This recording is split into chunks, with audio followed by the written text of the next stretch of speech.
I'm not going to be very hypothetical over the next few weeks, but let's do it this one time. If Georgia wins it all this season, they go on, they win the national championship in the first 12-team playoff. Is it the greatest Georgia football season ever? Where does it rank, right? I don't know. I think it has an argument for it, but it's tough to beat what we saw a couple of years ago. And let's just talk about it. It's fresh on my mind. Now that we're in this thing, we know. And when you look across college football, here's my thing with this. No, Georgia doesn't look like the far and away champion the way that it did 2 times in a row a couple years ago. And the way that it kind of does, right? LSU looked like they had a really good chance to win it for a while there in 2019. Same thing with Alabama in 2020. Clemson 2018 looked like they had a real good shot. This year, it doesn't feel that way for Georgia, the way it did when they did it in 21 and 22.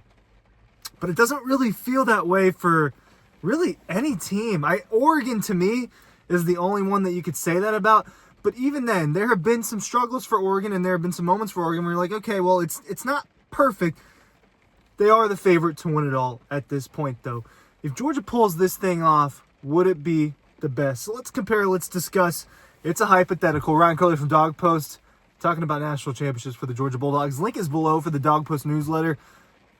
Indiana and Notre Dame, it's a few days away. We're less than a week away. We're 5 days away from that matchup. This is Sunday afternoon. So there's a lot to talk about, but I want to talk about a hypothetical today.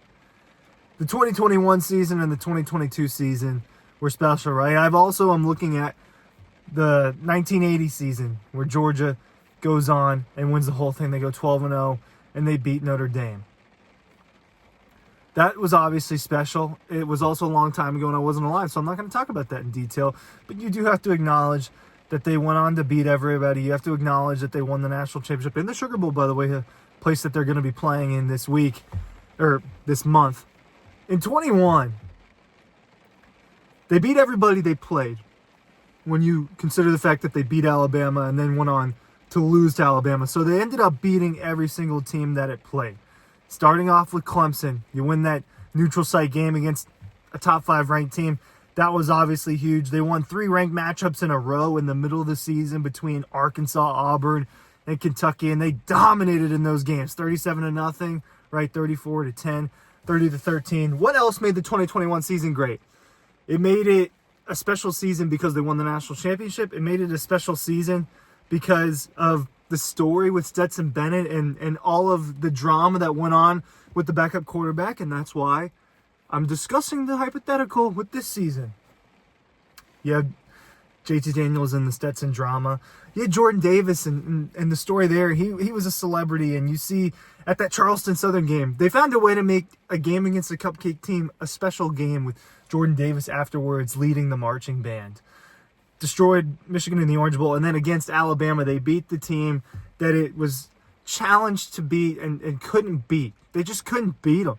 And with Kirby, and I think they're 1-6 off the top of my head. I believe they're 1-6 against Alabama, 1-5 against Alabama with Kirby Smart as the head coach. And then they finally did it, and they did it in an avenging way where Alabama beat them earlier that month in the SEC championship game. Now, it wasn't a perfect season, right? Because they didn't go 15-0, and that's the blemish on it. The blemish on it is that they lost to Alabama in the SEC championship. So then you move on to 2022.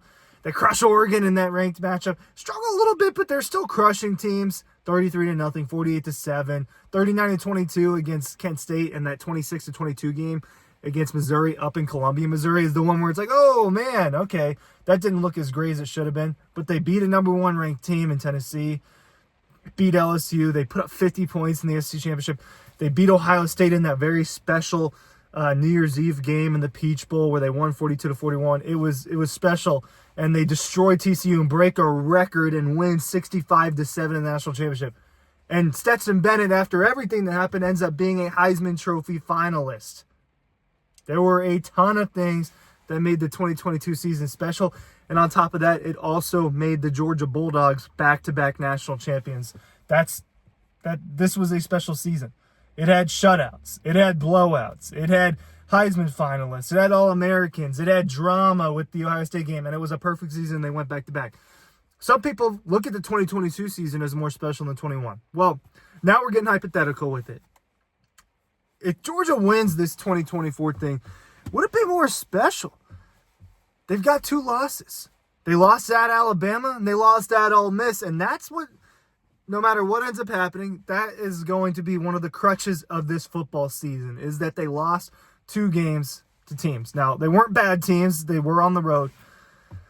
But in this one, this season has been absolutely nuts. And if it ends with a Georgia football championship, that's just crazy. If we're being quite frank, it would just be crazy. Why? You think about what happened at Alabama. That was one of the craziest football games I've ever been to. Seen. I'll just say seen. Obviously, I've been to all these games. Seen is where, just crazy. And then what happened at Texas was crazy with the trash throwing and the missed calls. In the middle of the season, they're going through an interception problem. Carson Beck and the offense is just sputtering. They go at Ole Miss, and the field gets rushed on them. And at that point in time, on November 9th, it looked like there was no way Georgia was going to make the SEC championship. The improbable happened after they beat Tennessee. They beat UMass, and things just go crumbling for these teams. Georgia ends up in the SEC championship. But before that, they have to win an 8 overtime game, the second longest college football game ever in terms of periods. 8 overtime game against Georgia Tech at home on Black Friday night. Crazy. Then they win the SEC championship. They beat Texas, but their quarterback gets hurt in the first half, and a backup quarterback, Gunnar Stockton, comes in, not relieves Carson Beck, but fills in for Carson Beck, and Georgia found itself as the SEC championship after all that craziness. And now they might have to get led by a backup quarterback. That's the assumption, and the reporting is that Carson's probably not going to play. Carson Beck's probably not going to play. At the very minimum in the Sugar Bowl, it doesn't look like he's going to play at all. Excuse me. And then you've got the first expanded 12-team playoff, and Georgia earned a bye after all of this craziness. And this team is just not as good as championship caliber teams of the past. And it might be the new norm for college football. We don't know that yet. We don't know if teams will never be stacked the way that they were the last 10 years. And we don't know exactly how that's going to change. Kirby or Sark or one of these coaches that brings in big-time recruits, they could strike gold with a couple classes in a row and really build an NFL roster-filled team again. But that's not what this team quite is. There's definitely a ton of NFL talent, but it's not 12, 13 guys on the defense at once where they're all playing, and they're all probably going to play in the NFL, and a couple offensive linemen and a few weapons and a quarterback that's going to make the NFL. That's just not what this roster is, and it might have to get led by a backup quarterback when it's an offense and just a roster that's underperforming its expectation. A little bit. And now they've got probably Notre Dame in the Sugar Bowl. It could be BYU or Penn State. If they win that game and they go on to another significant bowl game, it would be either the orange or the cotton. So this is a season where Georgia could win the SEC championship, the Sugar Bowl, either the orange or the cotton, and then the national championship back in Atlanta. That would be the most special part of it. Then they get to do it. If they go that far, they would get to play in Mercedes-Benz Stadium in Atlanta. And winning it in Atlanta after it didn't win it in Atlanta a few years back when it played Alabama. Playing in Atlanta 3 times in one season in a special stadium would be a special season. It would be up there. This would be an argument for the obviously only handful of championships. But you'd have to be able to look at 2021 and 2022 and 1980 and say, hey, 2024 was crazy. It was improbable. It had special storylines. It fits the bill that those did in terms of really, really special seasons.